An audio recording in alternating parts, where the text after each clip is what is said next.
Hi గారు, welcome to our channel. ప్రస్తుతం మనతో పాటు దాము బాలాజీ గారు సీనియర్ జర్నలిస్ట్ ఉన్నారు. వారితో ఒకసారి మాట్లాడదాం. సార్ నమస్కారం సార్. నమస్తే. సార్ నెగిటివ్ రివ్యూస్ కి మంచు విష్ణు గారు అయితే షాక్ ఇచ్చినట్టుగా తెలుస్తుంది సార్. అంటే కన్నప్ప పైన నెగిటివ్ రివ్యూస్ రాస్తే మాత్రం కేసులు ఎదుర్కోక తప్పదు అంటూ ఒక ప్రెస్ నోట్ కూడా రిలీజ్ చేశారు. అయితే ఇప్పుడు దీనిపైన భిన్నాభిప్రాయాలు వ్యక్తం అవుతున్నాయి, చర్చలు కూడా జరుగుతున్నాయి. అంటే రివ్యూర్స్ కి రివ్యూలు రాసే స్వేచ్ఛ ఉండదా, రాస్తారు వాళ్ళు ఇష్టం వచ్చినట్టు, మీరేంటి కేసులు పెడతారు అంటూ ఇలా రకంగా ట్రోలింగ్ అయితే చేస్తున్నారు. మరి దీన్ని ఏ విధంగా చూడొచ్చు అంటారు? అలాగే కన్నప్ప టీం అయిన మంచు విష్ణు గారి పైన నిన్న జిఎస్టీ వాళ్ళు దాడులు కూడా చేశారు సార్. దానికి సంబంధించి మరి ఏం జరిగింది? అంటే ముందుగా మనం దాడుల గురించి చెప్పుకొని తర్వాత ఇది చెప్దాం. సో జిఎస్టీ అధికారులు దాడి చేశారు. ఎందుకంటే ప్రధానంగా ఏంటంటే జిఎస్టీ వీళ్ళు కరెక్ట్గా పే చేస్తారా లేదా అనేది ప్రధానం. మొన్ననే ఒక ఇంటర్వ్యూలో విష్ణుని అడిగినప్పుడు మీ బడ్జెట్ ఎంత అని అడిగినప్పుడు నా యాక్చువల్గా బడ్జెట్ కానీ చెప్తే నా ఇంటి ముందు అధికారులు క్యూ కొడతారు రేపు అన్నాడు. సో అంటే బడ్జెట్ ఎక్కువ పెట్టారా, తక్కువ చెప్తున్నారా? ఎందుకంటే సినిమా బడ్జెట్లు ఎప్పుడు కూడా కరెక్ట్గా చెప్పరు. ఒకటి. రెండు, ఈ మధ్య బినామీలు బ్లాక్ మనీని సినిమా ప్రొడక్షన్లో పెడుతున్నారు అనేది అందరికి తెలిసిన విషయమే. సో అందుకనే చాలామంది ప్రొడ్యూసర్లు, కొంతమంది రాజకీయ నాయకులు బెనామీలుగా ఉంటారు. ఎందుకంటే రాజకీయాల్లో వాళ్ళు అక్రమంగా సంపాదించిన డబ్బుల్ని ఇక్కడ తీసుకొచ్చి పెట్టడం అనేది మనకు తెలుసు. సో ఈ నేపథ్యంలో జిఎస్టీ ఎగవేతలు బాగా పెరుగుతున్నాయి కాబట్టి వీళ్ళు జిఎస్టీ కట్టారా లేదా అనేది మాదాపూర్ అండ్ కావూర్ హిల్స్లో ఉండే వీళ్ళ ఆఫీసుల మీద దాడి చేశారు.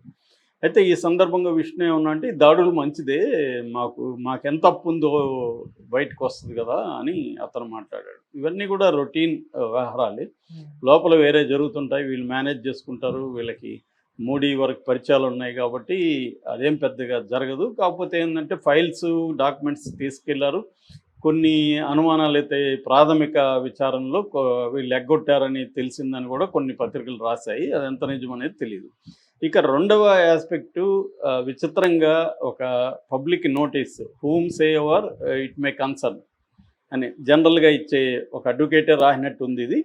అది 24 frames film, 24 frames factory private limited వాళ్ళ బ్యానర్ పేరు. సో దాని తరపున ఒక పెద్ద డీటెయిల్గా ఇచ్చారు. అందులో వాళ్ళు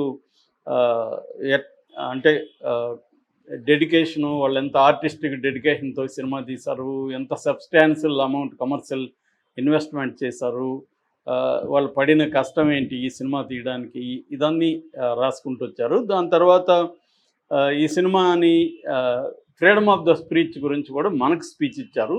so freedom of the speech కాన్స్టిట్యూషన్లో 19(1)A ఏం చెప్తుందంటే అందరికీ, అది పౌరులందరికీ కూడా స్వేచ్ఛగా మాట్లాడే హక్కు ఉంటుందని చెప్తుంది. నిజానికి 19(2)లో మళ్ళీ ఫ్రీడమ్ ఆఫ్ ద స్పీచ్కి కొన్ని రెస్ట్రిక్షన్స్ పెట్టారు, కండిషన్లు పెట్టారు. ఎప్పుడైనా అబ్సల్యూట్ ఫ్రీడమ్ అనేది మిత్. ఎక్కడైనా ప్రపంచంలో ఎవరికి కూడా అబ్సల్యూట్ ఫ్రీడమ్ అనేది ఎవరికి ఉండదు. ప్రతిదానికి రెస్ట్రిక్షన్స్ ఉంటాయి. ఎప్పుడు కూడా అబ్సల్యూట్ ఫ్రీడమ్ అంటే ఒక్కోసారి నా ఫ్రీడమ్ నీకు ఇబ్బంది కలిగిస్తుంది, నీ ఫ్రీడమ్ నాకు ఇబ్బంది కలిగిస్తుంది. నా ఫ్రీడమ్ వల్ల ఇంకొంతమంది హర్ట్ అయ్యే అవకాశం ఉంది. ఎందుకంటే మాటలు కూడా వెరీ హర్టింగ్గా ఉంటాయి. చాలాసార్లు ఒక మాట చెప్పడం వల్ల అవతల వ్యక్తి కొన్ని నెలల పాటు నిద్రాహారం లేకుండా కూడా డిస్టర్బ్ అవ్వచ్చు. సో అంటే సైకలాజికల్ డిస్టర్బెన్స్ మాటల వల్ల కూడా వస్తాయి. కాబట్టి అది పెట్టారు. వీళ్ళు ఏం చెప్తున్నారంటే ఫ్రీడమ్ ఆఫ్ ద స్పీచ్ మీకు ఉండొచ్చు, కానీ సుప్రీంకోర్టు 2 తీర్పుల్ని వీళ్ళు చెప్పారు. ఒకటేమో ఒక సుప్రీంకోర్టు, ఒక కేరళ హైకోర్టు తీర్పుని చెప్పారు. ఒకటేమో Kerala film producers association versus union of India, ఆ కేసులో కేరళ హైకోర్టు ఏం చెప్పింది. అలాగే Mubeen Rauf versus union of India కేసులో సుప్రీంకోర్టు ఏం చెప్పిందంటే ఫ్రీడమ్ ఆఫ్ ద స్పీచ్ ఉండొచ్చు, కానీ ఇంటెన్షనల్ లేదా destructive attack on creative works ఏదైనా ఉంటే జరిగినప్పుడు మాత్రం అది యాక్షనబుల్ ఇంజూరీ జరిగితే అప్పుడు ఫ్రీడమ్ ఆఫ్ స్పీచ్ ఉండదని సుప్రీంకోర్టు వ్యాఖ్యానించింది అనేది వీళ్ళు చెప్పారు. ఇది వాస్తవమే. నేను ఇందాక చెప్పినట్టు కాన్స్టిట్యూషన్లోనే ఇది ఉంది, freedom of the absolute speech అయితే లేదు. సో వీళ్ళు ఏం చెప్పదలుచుకున్నారంటే, సో మీకు ఫ్రీడమ్ ఆఫ్ ద స్పీచ్ ఉందని మా సినిమా మీద మీరు మా క్రియేటివ్ వర్క్ మీద డిస్ట్రక్టివ్గాను లేకపోతే ఇంటెన్షనల్గాను ఒక ప్లాన్ ప్రకారం అటాక్ చేస్తే మాత్రం ఒప్పుకోము, మీరు కేసులను ఎదుర్కోవాల్సి ఉంటుంది, లీగల్ యాక్షన్ అన్నారు వాళ్ళు. లీగల్ యాక్షన్ అంటే అదే, మనకు నోటీస్ ఇస్తారు, తర్వాత కేసు పెడతారు మన మీద, డిఫమేషన్ కేసు. డిఫమేషన్ 2 రకాలుగా ఉంటుంది, సివిల్ అండ్ క్రిమినల్. సివిల్ అంటే మనకి వాళ్ళు నష్టపరిహారం కట్టించాలి, వాళ్ళ పరువు ప్రతిష్టకు మనం భంగం కలిగించామని. క్రిమినల్ అంటే మనం అరెస్ట్ అయ్యే అవకాశం కూడా ఉంది. సో ఇది వాళ్ళు బేసిక్ ఇచ్చింది. ఫైనల్గా వాళ్ళు మీ సపోర్ట్ కావాలి, గుడ్ విల్ ఉండాలి, ఎంకరేజ్మెంట్ ఉండాలి, వెల్ విషింగ్ కోరుకుంటున్నాం, వెల్ విషెస్ కోరుకుంటున్నాం అనేది ఫైనల్గా రాశారు. సో ఓవరాల్ ఉద్దేశం క్లియర్గా దాంట్లో ఏంటంటే మా సినిమా మీద నెగిటివ్ రివ్యూలు రాకూడదు అనేది. మీరు అందుకని వాళ్ళు చెప్పారు, మీరు సినిమాని చూడండి, సబ్స్టాన్స్ని అప్రిషియేట్ చేయండి, తర్వాత అన్వాంటెడ్ దీన్ని కామెంట్లు చేయకండి, బయాస్ ఉండకండి, వెండటా పెట్టుకోకండి, ఇవన్నీ కూడా చెప్పారు. అంటే ఇప్పుడు నేను ఫర్ ఎగ్జాంపుల్ రేపు సినిమా చూస్తాను, 1000 రూపాయలు నేను ఖర్చు పెట్టాను సినిమా మీద, నాకు వచ్చి నీకు చెప్పే ఇది హక్కు లేదా, అది బాగాలేదురా బాబు సినిమా, 1000 రూపాయలు నాకు బొక్క అని నేను చెప్పే హక్కు లేదా, నా ఫేస్బుక్లో నేను పెట్టుకోకూడదా, నేను పలానా సినిమాకి పోయినా నాకు 1000 రూపాయలు పోయింది, నాకు నచ్చలేదు సినిమా, ఎందుకు నచ్చలేదో కూడా చెప్తాను అనుకున్నాం ఫర్ ఎగ్జాంపుల్. ఇది హక్కు లేదా? దీని నువ్వు నేను కావాలనే నిన్ను చేసినానని రేపు అనొచ్చు, అతనికి నా మీద కోపం ఉంది కావాలనే చేశాడని. నేను అన్ని సినిమాల గురించి కూడా ఇదే చెప్తాము. కాబట్టి ఇలా చెప్పచ్చా, చెప్పకపోవడంలో ఏమవుతుంది, అసలు ఈ సినిమా బాగుందో బాగాలేదో ఎవడు చెప్పలేదు అనుకో, అసలు సినిమాకి వెళ్ళాలనుకున్న వాళ్ళు ఏం చేస్తారు, బాగుందో బాగాలేదో తెలిస్తేనే కదా వెళ్తారు. ఫర్ ఎగ్జాంపుల్ కుబేరా మీద కూడా అసలు బడ్జే లేదు, దానికి టికెట్లు బుక్ కాలేదు, కానీ మౌత్ టాక్ ఫస్ట్ చూసిన వాళ్ళంతా బాగుంది అనగానే మౌత్ టాక్ స్ప్రెడ్ అయిపోయింది, పోస్టులు వచ్చేసాయి, జనం వెళ్ళారు.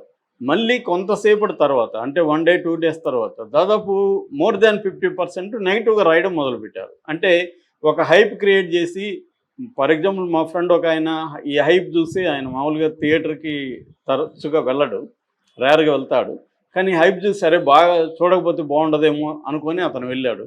వెళ్తే అతను డిసప్పాయింట్ అయ్యాడు, నాకు వచ్చి చెప్పాడు, నేను ఇట్లా వెళ్ళాను అనవసరంగా నాకు ఇదైంది, టైం అండ్ మనీ బొక్క, బాగాలేదు సినిమా అని చెప్పాడు. ఎందుకు బాగాలేదు ఆయన అభిప్రాయాలు చెప్పాడు.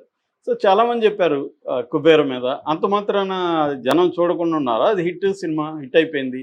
సో ఇక్కడ నెగిటివ్ పనిచేస్తుంది, పనిచేయదని కాదు, కానీ సినిమా బాగుంటే ఏ నెగిటివ్ కూడా పనిచేయదు. ఇప్పుడు మరి ఇది ఎంతమంది మీద పనిచేస్తుంది, పోవాలనుకున్నాడు. మా ఫ్రెండ్ నెగిటివ్ రివ్యూలు కూడా చదివినాకనే వెళ్ళాడు, అతను నెగిటివ్గా అనిపించినా నాకెందుకో చూడాలనిపిస్తుంది హైప్ చూస్తే అన్నాడు. సో అంటే పాజిటివ్ డామినేట్ చేస్తే నెగిటివ్ అనేది సైడ్లో వెళ్ళిపోతుంది.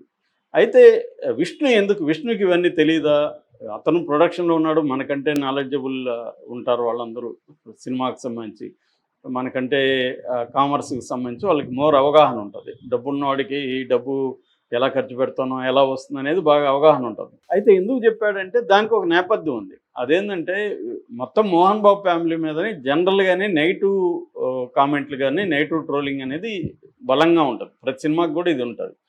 కొంతమంది హీరోలు కావచ్చు, లేకపోతే వీళ్ళకి రైవల్రీగా ఉన్న వాళ్ళు కావచ్చు, ఆర్గనైజ్డ్గా వాళ్ళకి టీమ్స్ ఉంటాయి, ఏది సోషల్ మీడియా టీం ఉంటుంది, ఆర్గనైజ్డ్గా ప్లాన్డ్గా నెగిటివిటీని స్ప్రెడ్ చేయడం అనేది జరుగుతుంది. ఇది ఓన్లీ విష్ణుకే కాదు, అనేక సినిమాలకి. మనం ఇప్పుడు ఫ్యాన్స్ కూడా ఎలా విడిపోయారంటే, ఒక సినిమా రాగానే ఇది ఏ హీరోది, ఓకే ఈ హీరో సినిమాని మనం ఫ్లాప్ చేయాలి అని చెప్పి నెగిటివ్గా స్ప్రెడ్ చేయడం అనేది, ఒక ఆర్గనైజ్డ్గా నెగిటివ్ క్యాంపెయిన్లు చేయడం అనేది సినిమా ఇండస్ట్రీలో బలంగా పెరిగింది మధ్యకాలంలో. ఆ నేపథ్యంలో ఇతను హెచ్చరించి ఉండే అవకాశం ఉంది. కాకపోతే ఏముందంటే ఇప్పుడు అందరికీ భయం వస్తుంది, అంటే మనం చెప్తే కేసులేమో, చెప్పకుండానే ఉందాం రివ్యూ అనుకునే అవకాశాలు ఎక్కువ ఉంటాయి.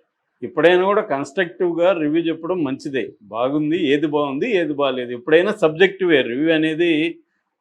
నాకు నచ్చకపోయిన సినిమాలు బోల్డ్ హిట్ అయినాయి, నాకు నచ్చిన సినిమాలు అసలు హిట్ కాలేదు, అది అందరికీ వర్తిస్తుంది. ఎందుకంటే ఎవరికి ఏది నచ్చుతుందో తెలియదు. మెజార్టీకి నచ్చితే సినిమా హిట్, మైనార్టీకి నచ్చితే సినిమా ఫ్లాపు, ఇంతే సింపుల్ అది. అందుకని మొన్న ఎవరో ఏషియా సునీల్ నారంగ్ అంటున్నాడు, నేను కథ కూడా వినలేదు కుబేరా, ఎందుకంటే నాకు జడ్జిమెంట్ లేదు, కథ ఏ కథ హిట్ అవుతుందో ఏ కథ ఫ్లాప్ అవుతుందో నాకు తెలియదు, కాబట్టి కాంబినేషన్ చూశాను, ఓకే ధనుష్ నాగార్జున, ఓకే ఇంత డబ్బులు సరే అని పెట్టాను, అది హిట్ అవుతుందో ఫ్లాప్ అవుతుందో కూడా నాకు తెలియదు, సినిమా చూసినాక కూడా నేను చెప్పలేకపోతున్నానని ఆయన అన్నాడు. అది హానెస్ట్ ఒపీనియన్ అది యాక్చువల్గా. కాబట్టి ఇలా అంటే విష్ణుకి దీనివల్ల అంతా ఇంతకుముందు కూడా ఆయన కేసులు వేశాడు, కొంతమంది యూట్యూబ్ ఛానళ్ళ మీద కేసులు వేశాడు, నోటీసులు పంపించాడు. అంటే నువ్వు ఎంతమందిని చేయగలవు? రేపు ఒక 2000 మంది 3000 మంది నెగిటివ్గా చెప్పారనుకో, లేదా 10,000 మంది నెగిటివ్గా చెప్పారనుకో, వాళ్ళందరికీ లీగల్ నోటీసులు ఇస్తా కూర్చుంటే ఇదే బిజినెస్ అయిపోతుంది. కాబట్టి వాళ్ళ నాన్నే ఒక ఇంటర్వ్యూలో చెప్పాడు, ఆయన పాత సామెతని చెప్తూ ఏనుగెళ్తుంటే కుక్కలు మురిగితే ఏనుగుకి ఏం నష్టం లేదు, వాటికి గొంతు నొప్పులు వస్తాయి, కాబట్టి మురుగుతూ ఉంటాయి, నేను పట్టించుకోను అన్నాడు. That is the right attitude యాక్చువల్గా. అంటే నువ్వు సోషల్ మీడియాని పట్టించుకోకుండా నీ పని నువ్వు చేసుకుంటూ వెళ్తే, ఇప్పుడు శేఖర్ కమ్ముల దీని మీద ఎక్కడైనా మాట్లాడాడు నెగిటివ్గా, నా రివ్యూ ఎందుకు చేస్తున్నాను అడిగాడా? ఆయన పని ఆయన చేసుకుని వెళ్తున్నాడు సైలెంట్గా. సినిమా బాగుంటే ఆడుతుంది, లేకపోతే లేదు, ఇంతే సింపుల్. దీనికి వీళ్ళు రియాక్ట్ అయ్యే కొద్దీ నెగిటివిటీ పెరుగుతుంది. సైలెంట్గా ఉంటే సైలెంట్గా ఉంటారు. దీనివల్ల ఇంకా రెచ్చిపోయి నెగిటివ్, ఎంత నోటీసులు ఇస్తావు చూద్దాం, ఎంతమందిని అరెస్ట్ చేస్తావు.